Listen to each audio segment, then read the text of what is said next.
Welcome. It's Saturday morning in Thailand, Friday evening in the US.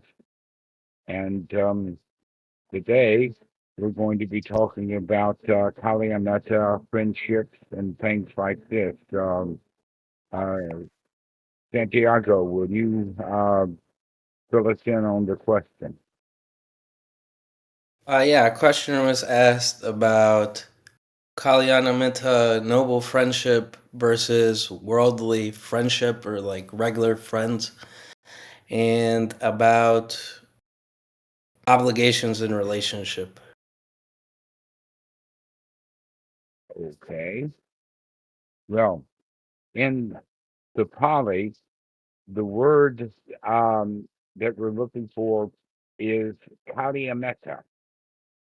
And actually, we're going to use that word in relationship to some other words that were probably not in the Pali. So, the Kalyameta actually is a spiritual friend, and a spiritual friend, the Kalyameta to you, would be someone who fulfills the role of mentor or teacher or something like that. Uh, now that's different than what we would consider an achan. Now, for generally, we think of an achan as someone who is ordained monk, has been ordained more than 10 years, and having been ordained for more than 10 years, he's ready then to take on students. Now, that 10 year is not an automatic thing, it's just kind of a suggestion, and it has to do with circumstances, including his own teachers. So we have an achan who is more formal, and he's going to have a number of students, and that we use that word only for ordained monks. So um, a layman would not use the designation of achan. But for Kalyameta, that can be one person who maybe he's got no other spiritual friends other than the new person. And so the new person then would consider him a mentor, or in fact, what the word actually means is spiritual friend, or a friend in metta. And then we have the situation with just students communicating with one another, and they can play back and forth the term of Kaliya Metta, whatever they're talking about, and that we also have the issue of the designation of nobility. That in an ideal situation, the Achan is going to be noble, but that's not always the case. Um, Especially if he's designated himself as an Achan, or his teacher may not be noble. Um, but generally, within the Thai system, the Thai tradition, nobility is well enough established. Uh, Ben, can you turn your mic off? All right. So, with the issue of nobility, we would call them then noble friends. Now, the way that you would relate to noble friends is a little bit differently than you would relate to ordinary people in the world. And also, you would relate differently to noble friends than you would to, say, someone that you were in a close relationship, perhaps family relationship. So now we have all of these designations. We have family, we have ordinary people, maybe friends, we have noble friends, we have Kalyameta, and we have an Achan. So these would be the various relationships that we would have. Let's discuss some of them. So, in general, there would be things that you would do for all of these, and that we would use these relationships then in order to practice the Dhamma. In other words, when we're talking to other people, no matter who they are, we're going to have certain standards that we're going to keep. One of the standards would be let's not use, well, let's actually look at it from the perspective of the precepts of right noble speech, in the sense that you wouldn't lie to a person, you wouldn't lie to your friends, all right? You wouldn't engage in malicious gossip. You wouldn't be using what would considered harsh language or calling people names. And that the one that's, let us say, the easiest one to fall into would then be trivial speech. And I would consider politics as, in general, trivial speech. In other words, talking about candle wax and cabbages and kings, I think the poem goes. None of those things are really worth discussing at all. That in fact, if we are going to have noble speech, the best thing to do is to talk about right here, right now. Now, another point that we can consider, along with the noble speech, would be to not complain. In fact, we need to talk about complaining from either direction. But one of the things that we can begin to understand, even on Discord here, is that we're not going to complain. Not complain about the weather, not complain about the kings, not complain about the candle wax or the cabbages, not complain about each other, and especially not complain about my own mind, which I see a lot on Discord, is people complaining. And that for this purpose of this call, let us say then that that's the point to look for. To look for, are you complaining about something? And if you are complaining and you can see yourself complaining, you can change the topic. You can look for something else to talk about.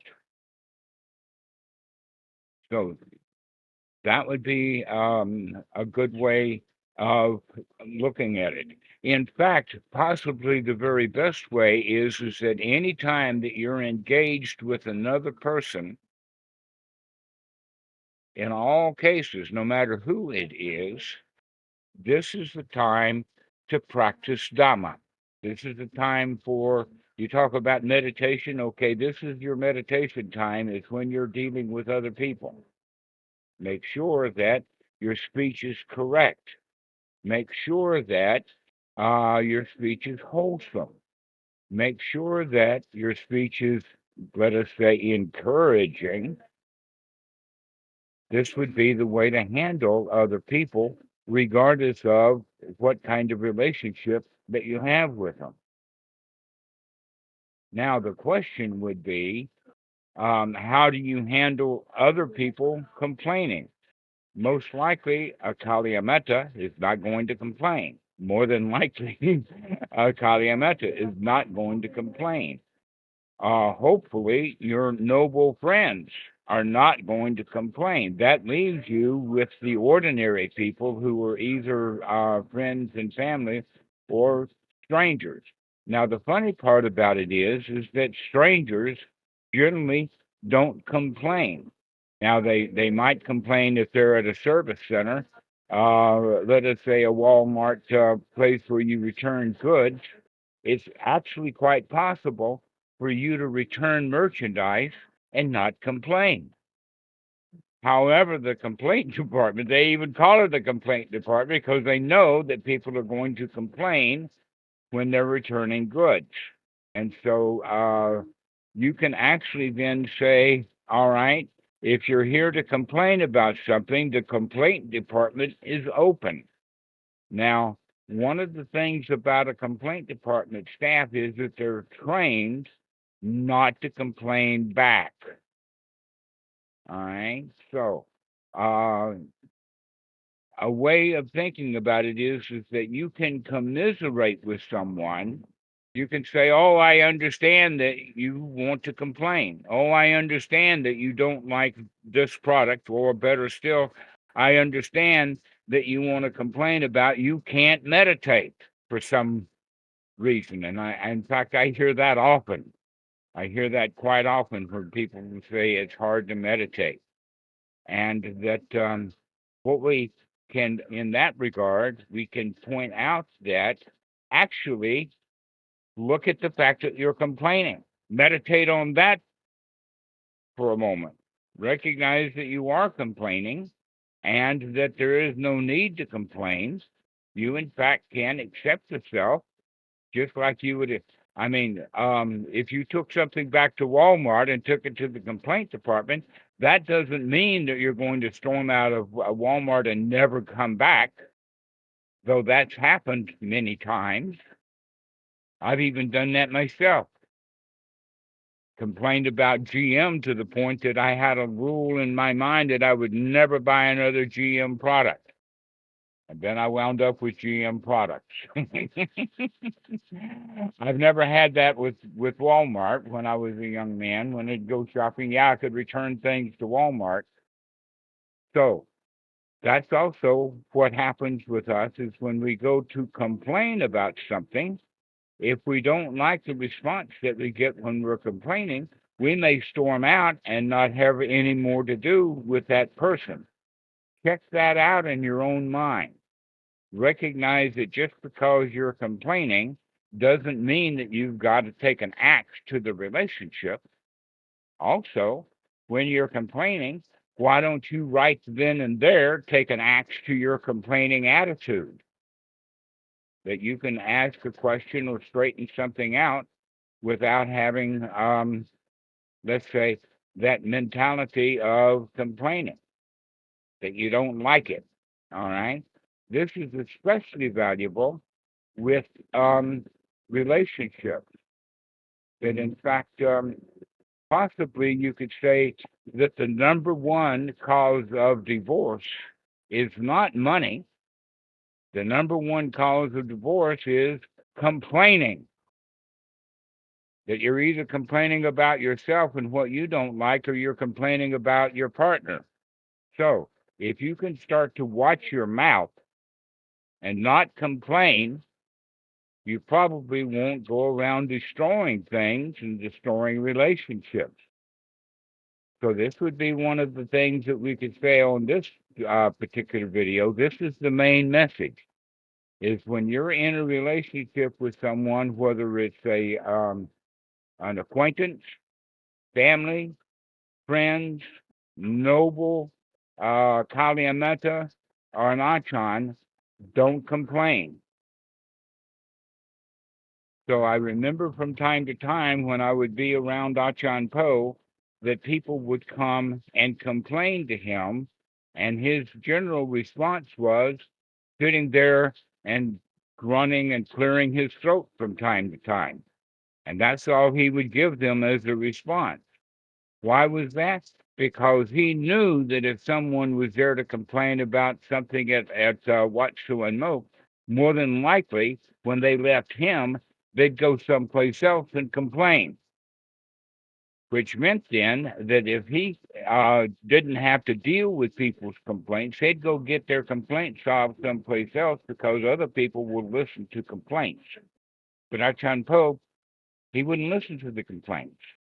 So, Josie, you got your hand up. I suppose you've got a question. Yes, go ahead. Yes, you touched on it a little because Achan Po doesn't wouldn't listen to complaints. But there's something in the suttas about not dwelling with ignoble people and walking away at some point. Like, when do you recommend someone walking away? Like, in that case, he wouldn't have walked away anyway. Obviously, he lives at the Wat. There's nowhere to go. Um, Or do you always recommend like more of like a nothing response equanimity kind of thing that Ajahn Ko did versus walking away? Like what I was gonna ask, at one point do you walk away? And then the story never walked away, even though it kind of gave the similar thing. Well, if he was Sometimes, on right, like his you can't porch, do that, so you have to walk away. When do you walk away? since Achan Po was probably on his porch or in his sala receiving guests, sometimes even a line, he's not going to walk away. He's going to wait until the people get tired of complaining. That in fact, what you're bringing up is reminds me of a story that's in the sutta, to where a man came to the Buddha complaints. In fact, he was quite angry. It was specific that he was angry. And he was complaining to the Buddha in his anger. And the Buddha just sat there, let him basically get it out of his system, let him complain away. And then what the Buddha did was that he asked him a question. And the question was, if you were throwing a dinner party, if you had prepared for guests, and the guest may or may have not shown up, but when they did not show up, or if they did and then left without eating your food, after you prepared that meal, who owns that meal? Because nobody ate it.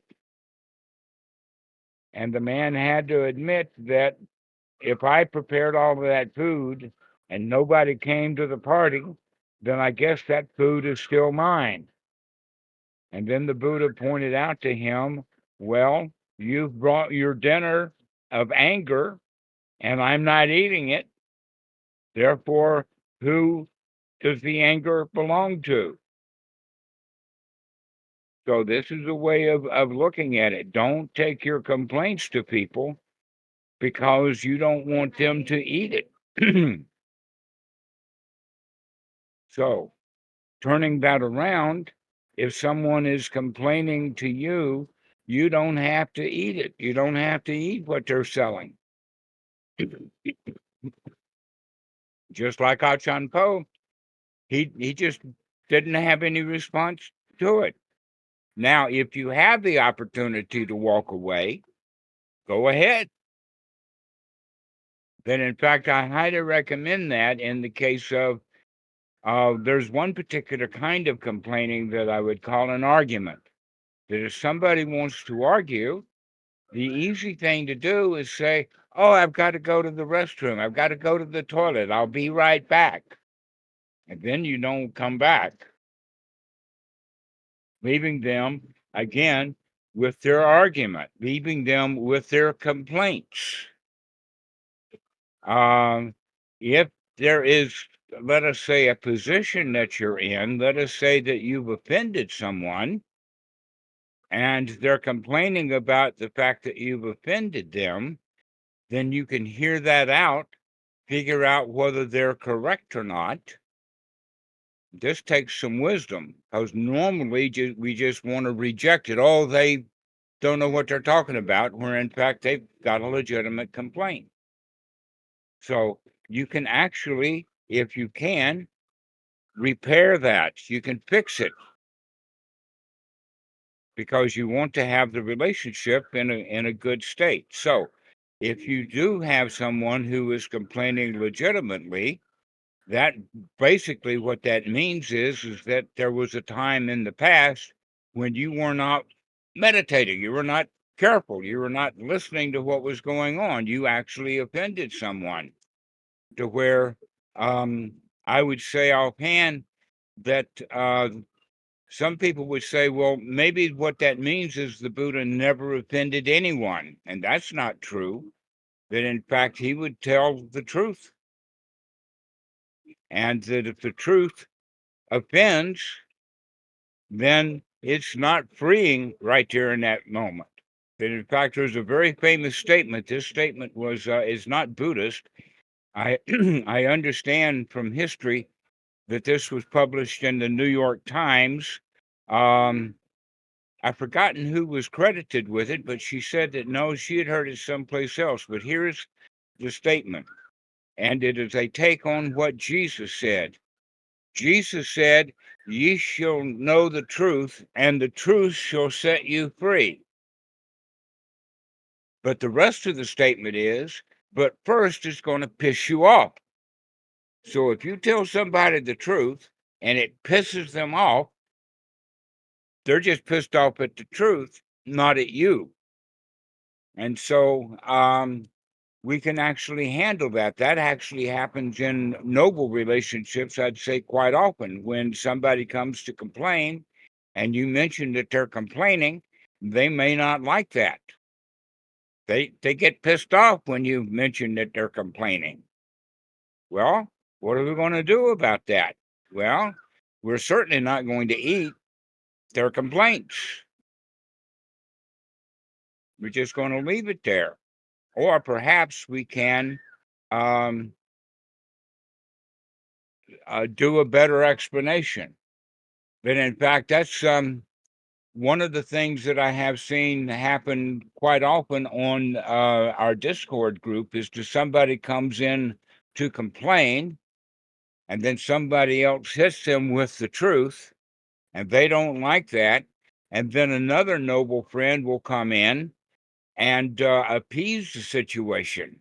So in that regard, you probably heard the situation of good cop, bad cop, which happened. It was invented for police investigations, where the bad cop comes in and accuses the person of the crime, and they say, "Oh no, I didn't do it." And then the bad cop leaves, and the good cop comes in and says, there now, everything is going to be okay. Please tell me all about it." And that's when they get the confession.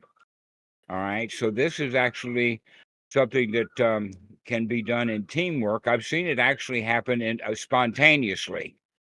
But in fact, because of the training and whatnot like that, I'm quite willing to be the bad cop. So somebody comes on and complains, and I'll say, you're complaining. You're saying, "Oh, I can't meditate." And my response from the bad cop would be, "Oh, why don't you just watch what you're saying?" That's the meditation right then and there. In fact, Ivan and I have played good cop, bad cop right there on Discord. Is that right, Ivan? You remember doing that with me? Yeah, that's very funny. And not only that, but the point that I'm making is that it works.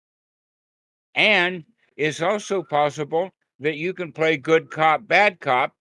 Or actually, the best way of looking at it is to play good cop, good cop, good cop. And when they're not getting it, that's when you come in and play bad cop. You tell them the truth. And then they don't like that. Then you can switch back to being good cop again.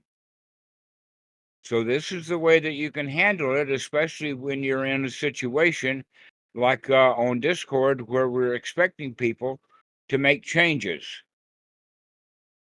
I would not suggest that you do that out in public, though, that the way to handle that in public, people that you don't know, would be, as Jonesy recommends, is just walk away. Or just sit there with a smile on your face. You don't have to, in fact, fix that person. They're not even asking you to fix them. They're just wanting to complain. Everybody here has been in the habit of complaining before, and it's a habit. Sometimes it's hard to come out of that habit.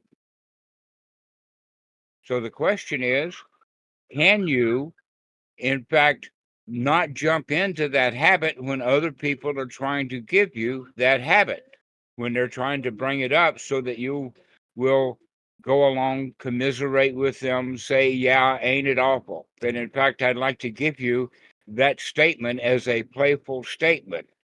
So when somebody comes to complain, you could just say, "Ain't it awful?" In fact, I give you that statement for when you start to complain yourself. You're sitting there and you're pretending to meditate, and then you start complaining about your meditation to yourself.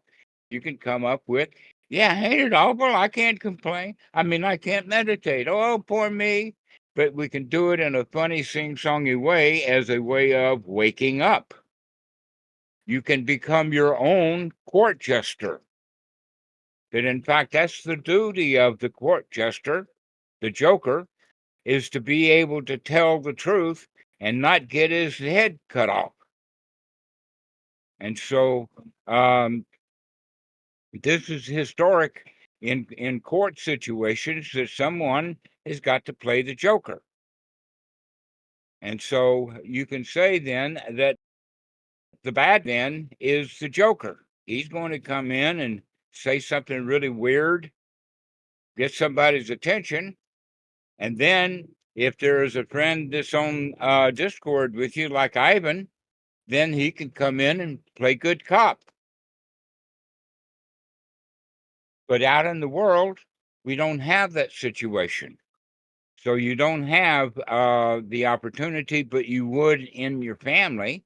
Like, for instance, if you're a daddy and your daughter comes in to complain, you can, in fact, use this.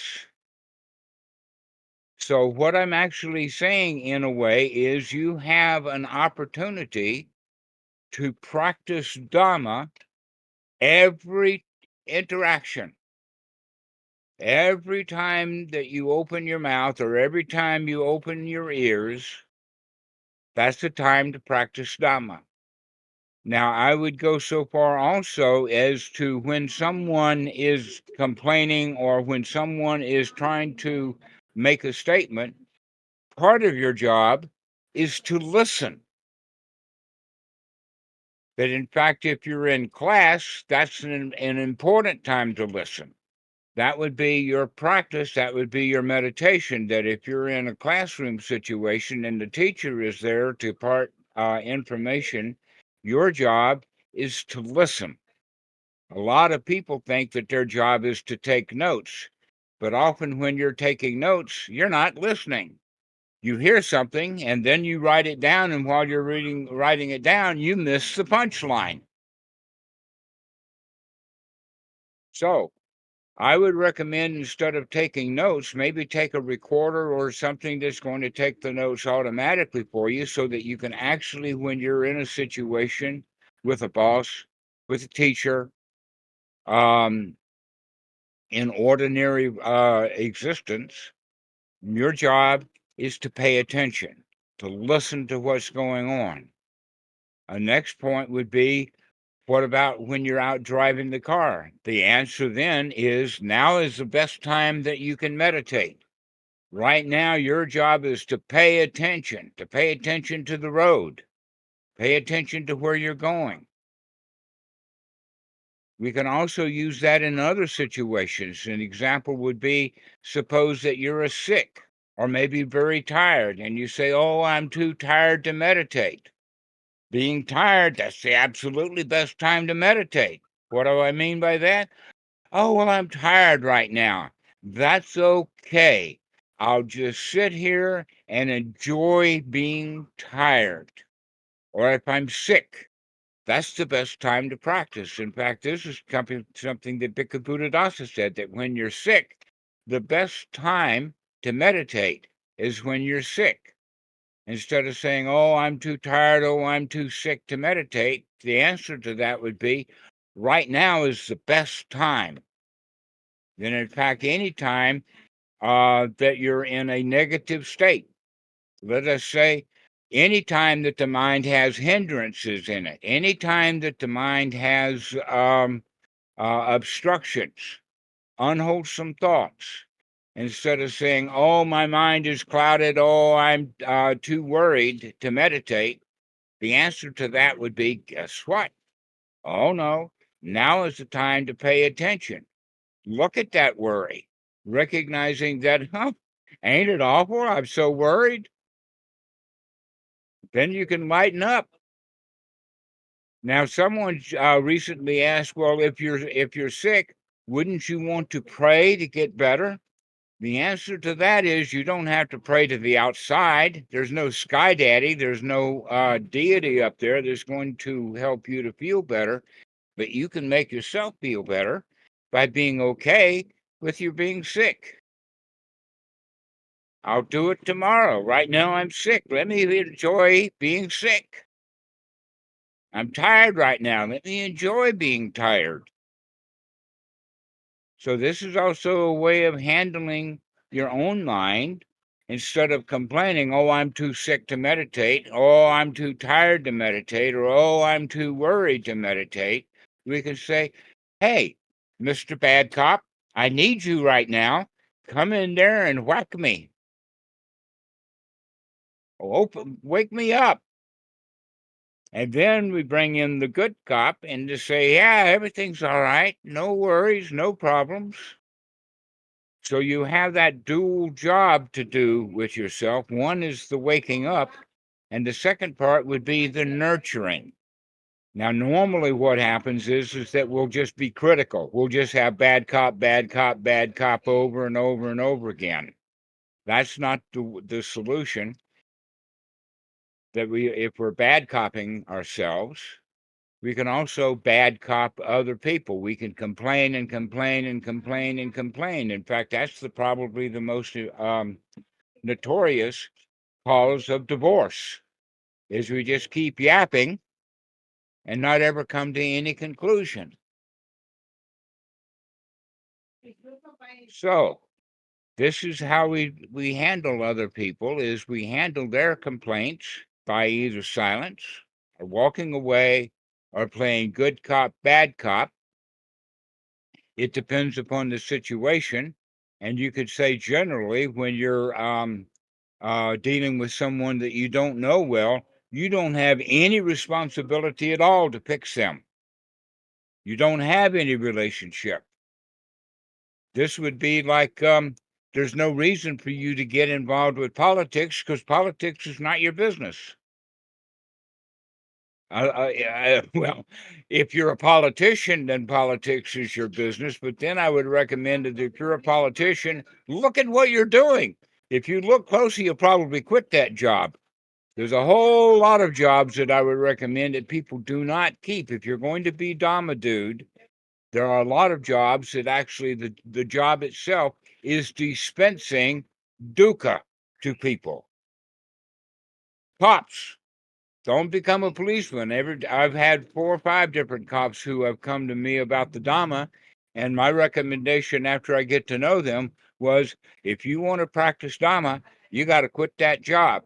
Another one would be a court judge, politician, used car salesman. Anytime that you're trying to make somebody else do something for a living, I would recommend that you change that job.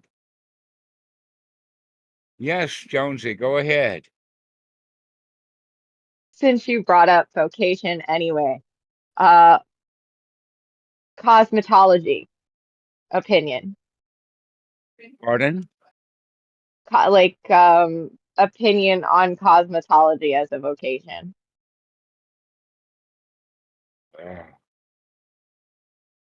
Cosmetology is like a beautician. Well, you could say cosmetology then is dealing mostly with women about their complaining about the way that they look. So I would say that instead of seeing yourself as a cosmetologist in that profession, you could say that what I'm here to do is to help people to stop complaining about the way they look. That in fact, possibly the best thing that you can do when someone comes in to the cosmetologist to get themselves painted is to help them to feel better about themselves. Play good cop with them. We have one of our friends here who, due to family situation, had to take a second job, and the easiest job for him to take would be, because it fit his schedule and other things, was to be a bartender. And I say, okay, You can take that job as a bartender, but remember that your job is to not tend bar and sell alcohol. Your job is to help people to feel good about themselves when they come into the bar.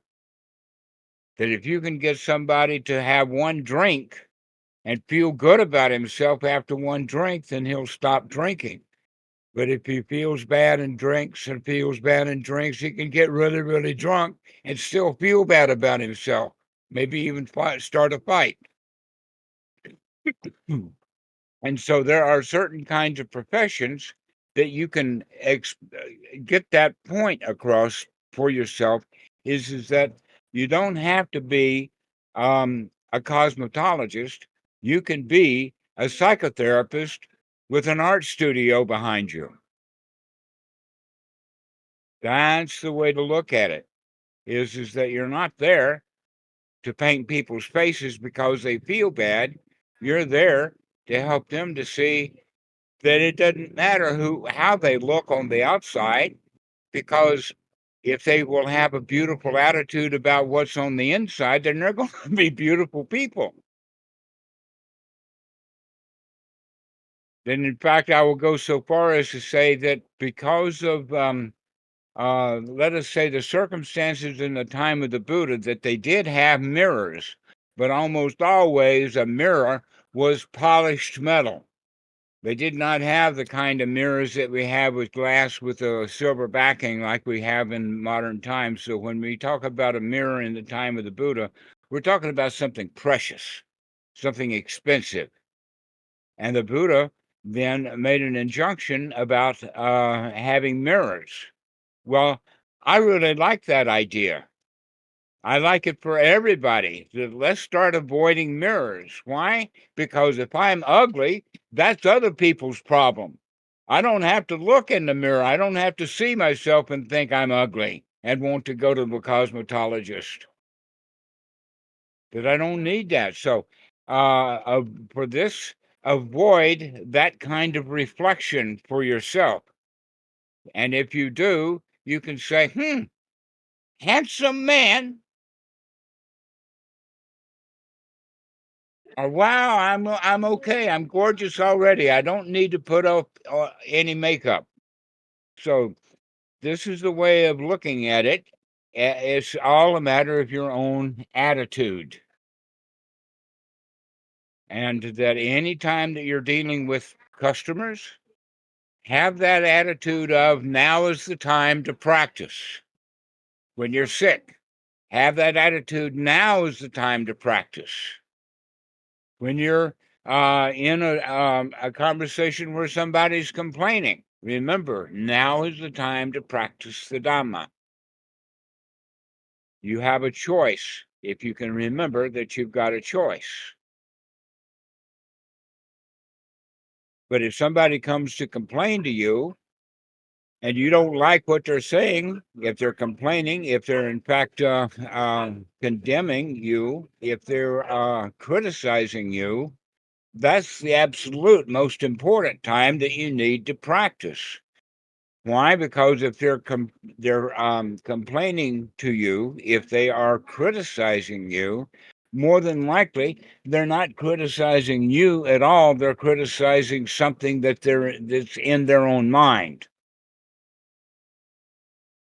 But that's where we normally deal. Ordinary people don't deal with other people. They deal with the situation in their own mind. You don't have to buy into it. You don't have to see it that way. So when somebody comes and criticizing, oh, you're so ugly, you can say, I don't see anybody here that's ugly. So this is the way of practice. In a way, we can say that whether somebody is in front of us, whether it's an Achan, or you're the Achan, or Kalyametta, noble friends, family, ordinary friends, or strangers, the way to behave is always the same. Watch what you're doing. Watch what you're thinking. This, when you're around other people, is the best time to meditate, but it's also the best time to meditate only when you have the skill of meditating. And where do we gain the skill of meditating is by going off on our own into seclusion, where we're only there looking at the fact that it's our own mind is doing all the complaining anyway. Just like Achan Po, when he would sit there and let people complain, he probably doesn't even have the thought, oh, they're complaining. He just has the thought, oh, they're here. That when we call somebody complaining, remember that we made that shit up.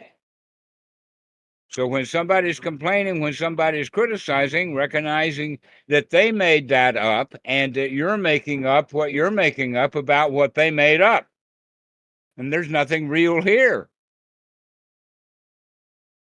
So this is the way of handling things, is just to wake up and recognize that they're just doing what they're doing and that you can stop doing what you've been doing and wake up and handle it more correctly. Santiago, do you have a question about this? No, I don't. It's wonderful. Dhamma dude, Dhammadas dude. Hello, good to see you, friend. How's it going? Do you have anything to say? No, thank you though. How about you, Eddie? Do you have anything to say? I like everything you said so far. The whole bad cop thing. And if I'm ugly, that's your problem. That's cool. Yeah, But yeah, just but if I'm liking the ugly, vibe. that's your problem. All I see is beauty all around me. Uh-huh. So one point that I would like to add to this would be the dual issue of generosity and gratitude. And the first thing that I'd like to say then, that I am very grateful for you folks to come on and give me a chance to talk about this, that we share our gratitude. That I'm very grateful for Dhamma Dude for what he's doing, Dhammadas Dude, and Ivan, and Ben, Santiago, Nick, Michael. You guys are all just so great. Thank you so much.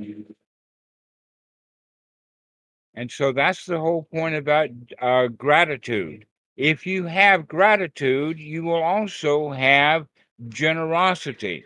That's kind of natural.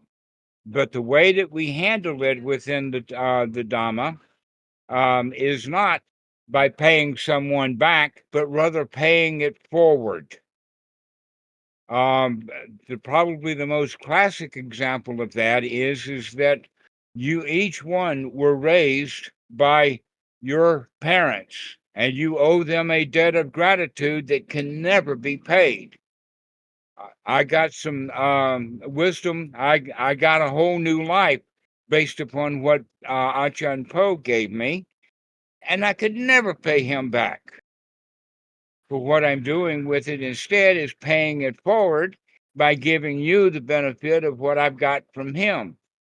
And I don't expect any payback from you at all. I expect you, in fact, to pay it forward. That, in fact, that's one of the things that I can see here now. I'm actually quite grateful for so many of you, Santiago and Ben and Ivan and Damadas and Michael, and especially Mikey. And Josie, too, you're paying it forward. Nick, thank you. So this is the way that we deal with it, is that when we're grateful for some gift that we've gotten, instead of trying to pay back, we pay it forward. Then, in fact, let us say capitalism is a payback system. You go to Walmart, you get some item, you got to pay them for it. You don't go to Walmart and pick up some item and then give it to somebody else and not pay for it. You got to pay for it with the payback system of capitalism. But within the noble Dhamma, it's actually more of a social system in the sense that we don't pay back, we pay forward. So we can pay it forward. Any benefit that you get from the Dhamma, you can go pay that forward. For instance, you've got somebody who comes and complains to you. Instead of getting hot and argue with them, you can just accept what they say. You can say, in fact, thank you for your complaint. I'll look into it. So let's see who else. Nick, do you have something to say?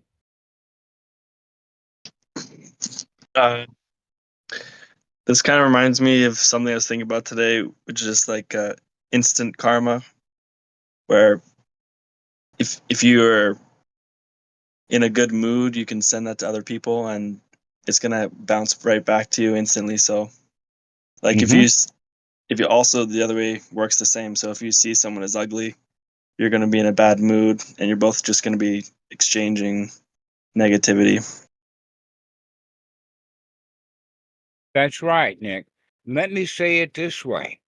There is very little actual delayed comma.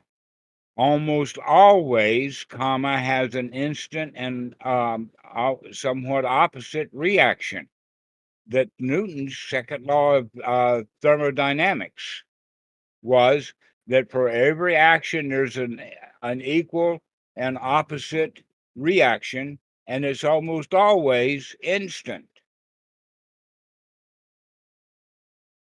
Yeah, That in that fact, instant. go ahead, Mick. Well, yeah, I was just highlighting that instantaneousness. Yes, Santiago, go ahead. Another thing is, if you do things that are unwholesome, it might not immediately appear as though you're getting a result out of it, but you're reinforcing those unwholesome things, and it's creating a cycle. So it's like you can run a red light once and not get fined, and not run over somebody. But if you keep doing that enough times and enough times, you're gonna get caught up. And like that second or 2 seconds that you shaved off, not waiting for the red light, you're gonna have to pay it back by All right. getting in a car crash. Yes, but when we say eventually it's going to catch up with you, that's missing an important point, that it caught up with you already. Let me give you this example. It's a gross example, but we kind of get the point from it. I like really big, gross examples. I like being bad cop. So imagine there that you're in Walmart and that you think that they're priced too high for the widget that you want, and so you want to shoplift it. And you say, "Oh, I don't want to get caught." And so you pull some maneuvers or whatever. There's various things that you can do, like just put it in your basket, and then when the cameras are not rolling, or you're in a part of the store that has no cameras, they generally won't put cameras in the linen section, because who's going to shoplift linen? And so you put it in your bag or in your cart, and then when you get to the linen aisle where there's no cameras, then you take it out and you put it in your pocket, thinking that you're going to get away with it. All right. Now, getting caught does not mean that you walk out of the store and there's the cop waiting on you. It's how do you feel when you're shoplifting? In other words, your mind is full of hindrances right then and there. I would say offhand that the part of the comma that makes it instant is because you're in the hindrance right then and there. You don't have, when your mind is hindered, when your mind is unwholesome, like I'm going to shoplift this, or I'm going to take it and get away with it. In fact, right then and there, you feel bad. You've got a hindrance in your mind. And what is the hindrance? Is hindering you from feeling really good. If you can take that item that you were putting in your pocket and take it out and put it back on the shelf and walk out proud, like I'm a good guy, I don't have to shoplift, then you're going to feel a whole lot better by not shoplifting than if you do when you do shoplift. That's also, by the way, exactly the same thing when you're about to complain. When you're complaining, you're already in hindrance. Oh, I feel bad and I want to put my bad feelings out on someone else. Maybe if I can get them to commiserate with me, then I'll feel better. And in fact, what you did is you just had your own pity party and you invited a guest. And now you have two people in a pity party. But if you can say, wait a minute, let me look at that thought and recognize that that's an unwholesome thought. Let me drop that out of my mind. Well, I'll feel a whole lot better right now because I've thrown that hindrance out, or the doubt, or the worry, or whatever hindrance I've got in the moment. Right now, I get benefit by throwing that thing out right now. We can change our action, change our internal karma. Does that make sense for you, Santiago? All right. So generally, we can say it like this. There is internal behavior, which is actually more of thought process, the mind, and then there's external behavior. Normally, when you're around another person, all you see is their external behavior. You do not know what's going on in their mind, but they'll probably want to tell you. But in most circumstances, you don't know what's going on in anybody's mind. All you know is what their behavior is. But you have an opportunity that's double-sided like that, in the sense that you can see not only your own external behavior, you can see your own internal behavior if you'd only look. And your internal behavior is thought. And remember that thought, the mind, is the forerunner. You can't shoplift unless you're thinking about shoplifting. In fact, in that regard, you felt bad before you shoplifted. So the karma and the results of karma are backwards in that sense. You felt bad and then you did the bad deed, as opposed to doing the bad deed and then feeling bad. You felt bad in advance. Funny how karma works like that. Most of the karma, most of the results of the karma is actually before the karma actually happens. You feel bad and then you act bad because the mind is the forerunner. So, Michael Swift, do you have a comment to make?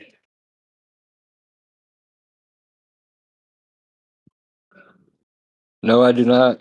It's good to see everybody. Thank you. Excellent. Okay, Mr. Ben, what about you? Do you have something to say? No questions or comments, but the talk was good. Thank you. And now I'm just grateful for you giving the Dhamma and your time, and everybody else. A really wholesome community to be a part of. Go take your gratitude someplace else. Will do. And pay it forward. All right. So does anybody else have any last thing to say? There's a couple of people, but I don't know who their names are. RJ123. Do you have something to say?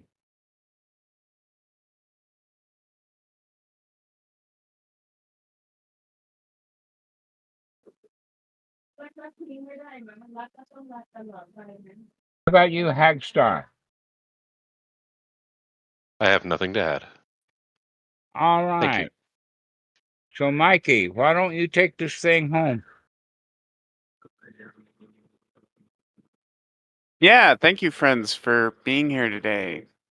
Very grateful indeed for these Sangha calls. They make it easy to be generous. If you're watching us on YouTube, remember to hit the subscribe button so that you see more of these videos. We're now uploading these Sangha calls pretty much the same day that they happen. So if you miss a call, you can go to Dhammarato Dhamma YouTube and check them out. Also, this is a friendly reminder that if you like to read transcriptions or summaries of these calls, you can go to dhammarato.com, and we've got plenty of content there for you to browse.